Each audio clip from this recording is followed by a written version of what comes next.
नाम, नाम के समान सिर्फ नाम है। जहां नाम गया तो नाम ही ऐसे आता है जैसे स्वामी के पीछे सेवक चलता है। स्वामी जहां जाता है वही सेवक पहुंच जाता है। गोस्वामी जी बहुत सुंदर नाम की महिमा का वर्णन करते हुए कहते हैं, शास्त्र सम्मत बात है कि नाम और नामी एक है। सब संतों ने, सब शास्त्रों ने एक मत में कहा है, यही कृष्ण तेही नाम। जो कृष्ण है वही कृष्ण नाम है, जो राधा वही राधा नाम में आपकी जिह्वा पे है। यद्यपि सबने ऐसा कहा है कि नाम और नामी अभेद है, पर गोस्वामी जी कहते हैं अभेद होते हुए भी भेद देखा है। क्या भेद देखा है? स्वामी और सेवक का। अर्थात नाम स्वामी है और नामी सेवक है। जहां स्वामी पहुंचता है तो अनुगामी होता है सेवक, पीछे पीछे चलता है। पहले नाम फिर नामी आता है। किसी को भी कहीं भी भगवत साक्षात्कार हुआ है तो पहले नाम राधा राधा राधा, कृष्ण कृष्ण कृष्ण, राम कृष्ण हरि, तब वो आए हैं। ये बात पकड़ लो, स्वामी आ गया, सेवक कहां छुपेगा? नाम स्वामी है, नामी सेवक है। जहां नाम गया वहां नामी को आना पड़ेगा पक्का। नाम पकड़े रहो, नाम न छूटने पावे। प्रभु का नाम, स्वामी और प्रभु नाम का अनुगमन करते हैं, नाम के पीछे रहते हैं।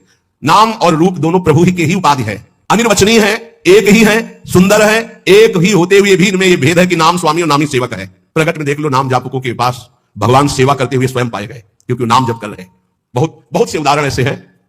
अर्जुन जी की सेवा में स्वयं सच्चिदानंद प्रभु श्री कृष्ण पंखा जल रहे, कृष्ण कृष्ण कृष्ण कृष्ण कृष्ण नाम निकल रहा है। कैसा अद्भुत प्रभाव। आप कह रहे हैं कि वैसे अपराध लगता है, कोबर छोटे कहता अपराधु, कि नाम बड़ा कि नामी बड़ा, तो इसमें कहने में अपराध सा लगता है क्योंकि मेरे इष्ट का ही नाम है, इष्ट का ही रूप है। पर फिर भी भेद है, ये साधु जन समझेंगे। साधु जन क्या? सामने रूप हो, नाम का परिचय हो तो आप जान नहीं सकते कौन है। सामने बैठा है, ये कौन है? बोले अमुक है, परिचय मिल गया। नाम से परिचय मिला, ये कौन है? बोले कृष्णकांता है। अच्छा, ये कौन है? बोले मनोहर दास है। ये कौन है? बोले राधा शरण है। नाम ने परिचय बताया, रूप तो सामने रखा। रूप सामने बैठा, बिना नाम के परिचय नहीं। ऐसे रूप दिखाया जाए, आप परिचय नहीं जानते। और यही बताया गया, ये अमुक, अच्छा ये अमुक है। नाम ही परिचय देता है रूप का। जैसे कुछ भक्तजन कहते हैं कि मैं भगवान के रूप का ध्यान करता हूं, तो हमारी प्रार्थना है कि रूप का परिचय आपको नाम कराएगा। नाम, अगर नाम का ध्यान नहीं करोगे तो रूप का ध्यान नहीं हो सकता है। पहले नाम जब करते हुए नाम का ध्यान, तो वही रूप प्रकाशित होगा। ये बचपन में गुरुदेव जी ने सिखाया था, और कई बार सत्संग में बताया है कि गुरुदेव ने कहा जब नाम जब करते हुए उसमें रूप प्रकाशित हो जाए तो जानना तुम्हारा नाम जब रंग ला रहा है। वो दिमाग में बात बैठ गई थी। गुरुदेव ने कहा था हर श्वास नाम चलना चाहिए बचपन में। बस जीवन भर लक्ष्य यही रहा है कि मेरा नाम निरंतर चले, जो गुरुदेव ने दिया है। उठते बैठते, चलते फिरते, जागते सोते, सब समय नाम का अभ्यास। इसीलिए जब इस पर ध्यान गया तो माला गौड़ हो गया। जब यह ध्यान गया कि निरंतर नाम चलना चाहिए, तो फिर माला में विक्षेप अनुभव होने लगा कि गणना, उसको घुमाना, उसमें इतने। अब जब हमारे जीवन का लक्ष्य यही निरंतर बैठे हैं, चल रहा है, चल रहे हैं या क्रिया में है, जैसी भी स्थिति, गुरु प्रसाद से 40 वर्ष का लगभग अभ्यास, उसी बात का, यही जीवन का सार रहा है। बिना नाम जब किए रूप का अनुभव नहीं कर सकते। देखो माई सुंदरता की सीमा। बोले ध्यान करेंगे श्री जी का, अरे प्यारो ढूंढ क्षमते ने अच्छी सुखादी नाम तो ध्यानगम। इन महापुरुषों की सामर्थ्य नहीं, आपकी क्या सामर्थ्य है? जिस समय राधा राधा राधा राधा राधा राधा, अज्ञान अंधकार नष्ट हो गया। गोस्वामी जी का अनुभव है, तुलसीदास जी महाराज का। बाहर भी उन्नति और अंदर भी उन्नति। अंदर अध्यात्म के सद्गुण और बाहर नाना प्रकार की सुख सामग्रियां ये घेर लेगी जिस दिन तुम्हारी जिह्वा पे निरंतर नाम चलने लगेगा। प्रकाश में क्या पड़ा हुआ है दिखाई देता है, अंधेरे में रस्सी का सांप नजर आता है, प्रकाश में समझ में आता है ये गंदी बात है, ये अच्छी बात है, इससे हमारी सदगति होगी, इससे दुर्गति होगी। नहीं करना हमको, ये नाम के प्रकाश में दिखाई देता है।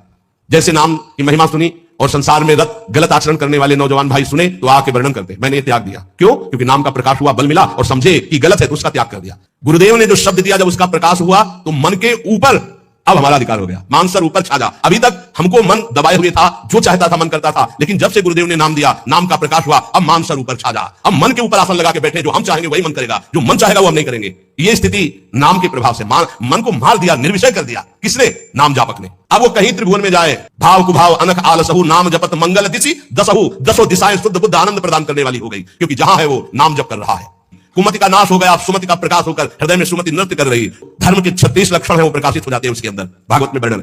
और दाग त्रिगुण का छूटा, सतोगुण रजोगुण तमोगुण तीनों से ऊपर उठकर वो त्रिगुणातीत अवस्था को प्राप्त हो गया नाम जापक। समस्त कर्म संचित भस्म हो गए, क्रियमाण निष्फल हो गए, प्रारब्ध निष्प्रभावित हो गया। ये नाम जापक का। त्रिभुवन में नाम के समान कोई नहीं है, विश्वास कर लोगे पार हो जाओगे, भटकने की जरूरत नहीं। बस राधा राधा राधा, सब ज्ञान विज्ञान हृदय में प्रकाशित हो जाएगा। और डरना नहीं, कोई भी त्रिभुवन में नाम जापक को पराजय नहीं दिखा सकता, ये बात पक्की समझ लेना।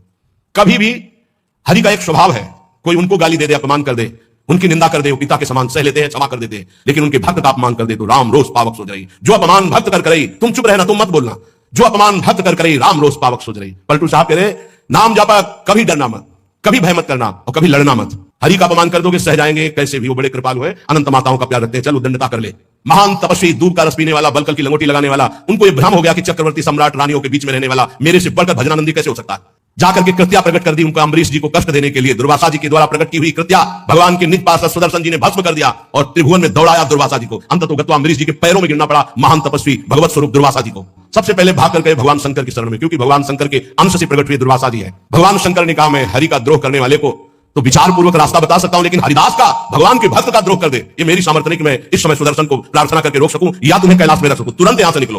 ब्रह्मा जी के पास गए। ब्रह्मा जी ने कहा तत्काल निकलो, नहीं सुदर्शन चक्र अनर्थ कर देगा ब्रह्मलोक में। हरि के पास गए और कहा आपका एक व्रत है कि मेरी शरण में चाहे जितना बड़ा अपराधी आ जाए मैं कभी त्यागता नहीं हूं। तो भगवान ने कहा अपराधी कितना भी बड़ा चराचर जगत का हो मैं उसे शरण दे सकता हूं, लेकिन मेरे भक्त का अपराधी उसके लिए कोई गुंजाइश नहीं। अब ये सुदर्शन मेरी आज्ञा में नहीं है।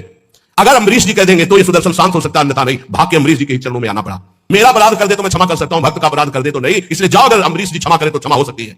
इसलिए निर्भय निश्चिंत होकर के निरंतर नाम जप करो। श्रीपाद प्रबोधानंद जी कह रहे मत करो ऐसा कोई कर्म मत कर जिससे तेरी दुर्गति हो जाए। नवद ऐसी कोई बात मत बोल जिससे तेरे को अपराध लग जाए। ये वाणी है अमोल, बहुत विचार पूर्वक बोलना चाहिए। भगवत प्राप्ति का स्वरूप है कि संसार और शरीर की याद न रह जाए। क्या कर स्मर मिथुन महस्तत गौर नीलम स्मरार्थम। जिनका स्मरण करना परम मंगल में है, ऐसे श्यामा श्याम गौर श्याम जोड़ी का स्मरण कर। संसार के संपूर्ण भोगों का विस्मरण हो जाए। कुछ मत बोल अपराध करने वाली बात, कुछ मत कर अपराध करने वाली क्रियाएं। सदैव गौर श्याम प्रिया प्रीतम का स्मरण कर। बहुत लोगों से मिलना छोड़ दे। साधक को जिसको भगवत प्राप्ति करनी हो ये प्रपंच कभी ना पाले, ये प्रचार प्रसार के चक्कर में ना पड़े, प्रवचन के चक्कर में ना पड़े, हमारी प्रार्थना मान लेना, भगत के चक्कर में ना पड़े, पहले भगवान के चक्कर में पड़े। पहले भगवान के चक्कर में पड़कर माया चक्कर से मुक्त हो, फिर भगवान जो करवावे उनकी इच्छा की बात है। उपासक बिल्कुल सावधान रहे, तब तक मौन का आश्रय ले जब तक भगवत प्राप्ति न हो जाए। किसी के पास बैठने की बिल्कुल जरूरत नहीं है। चार उपासक बैठकर परस्पर बोधयंतः भगवत चर्चा कर लो, वो बात ठीक है, लेकिन दूसरे को उपदेश देने की गलती मत करना, नहीं तो फंस जाओगे। उपदेश देने की सामर्थ्य गुरुदेव जब आज्ञा करते हैं और भगवत प्राप्त हो जाता है तब, अन्यथा नहीं। अन्यथा तो जो तुम उपदेश करोगे भाई तुम्हारे में प्रश्न आ जाएगा, फेल हो जाओगे। बहुत लोगों से मिलना जुलना, उनको उपदेश करना बंद कर दे साधक। भगवत प्राप्ति करने के लिए पहले मौन का आश्रय लेकर अपने को बिल्कुल किसी काम का साबित ना होने दे। बिल्कुल अक्षर अक्षर समझ लो। अपने को महान साबित मत करो, महान होते हुए भी अपने को अगला पगला साबित करो। चोरी चोरी चुपचाप निकल जाओ, कोई जान न पाए तुम्हारे पास भजन रूपी धन है, और भगवान को प्राप्त कर लो। फिर वो जब प्रकाशित करेंगे फिर कोई तुम्हें परास्त नहीं कर सकता। बिस्तरे सब जग विमल कीरति साधु संगति ना करे। दूर रहो इस समाज से, ये महापुरुषों के आदेश है, इनको समझो। दूर रहो। क्यों कह रहे हैं? क्योंकि अभी राग मिटा नहीं, आसक्ति मिटी नहीं, फिसल जाओगे, वहीं पहुंच जाओगे। जो छोड़ने के लिए निकले थे उसी में रम जाओगे। अपने चित्त को चित्तचोर प्रभु के चरणों में निरंतर चिंतन में लगाने के लिए बहुत समाज से मिलना जुलना उपदेश करना ऐसा बंद कर दे साधक।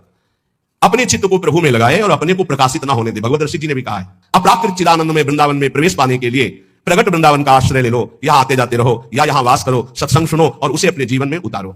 जब उपासक इस तरह की रहने में रहता है तो उसकी दशा क्या होती है? श्रीपाद वर्णन करते हैं। कोई बिरला ऐसा कैसा? प्रथम से संगम त्यक्त्वा, सब संग का त्यागी, साधु संग का अनुरागी, माताओं बहनों की तरफ या प्रतिकूल शरीरों की तरफ काम भोग रूपी पिशाच से बिल्कुल दूर। जैसे भी भगवान हमारी देह का निर्वाह करें उसमें राजी, प्रीति पूर्वक प्रभु का निरंतर नाम जप करते हुए कोई ऐसा कार्य नहीं जो प्रसादे, कोई ऐसी बाणी नहीं जिससे अपराध बन जाए। रात दिन श्यामा श्याम गौर श्याम जोड़ी का सुमिरन हो रहा है और समस्त व्यवहार से शून्य, किसी से किसी भी तरह का कोई संपर्क नहीं। ध्यान से सुनिए, किसी से किसी भी तरह का कोई संपर्क नहीं। और श्री जी के हेतु की कृपा से आप लोगों का ऐसा ही जीवन है, किसी से संपर्क आपका नहीं। अब उसकी दशा क्या होगी जब रात दिन श्यामा श्याम का सुमिरन, संसार का कोई चिंतन नहीं। बोले कर निहित कपोलो नित्य मशरूण मुंचन, प्रिया प्रीतम की याद में रो रहा है। उसको अब किसी का संग अच्छा नहीं लगता है। बस श्री जी की सेवा, श्री जी का चिंतन, श्री जी के नाम रूप में डूबा हुआ उपासक प्रतिक्षण व्याकुलता पूर्वक श्री श्यामा श्याम को पुकारता रहता है और प्रतिपद बहुलार्त्या राधिका कृष्ण दास से रात दिन श्री जी की सेवा में मगन रहता है। प्रातः से लेकर शयन तक, शयन से लेकर प्रातः तक जो अष्टयाम सेवा अपने यहां श्री जी की चल रही, आठों पहर प्रतिक्षण श्री जी की दास्यता में, सेवा में, बहुत बड़ा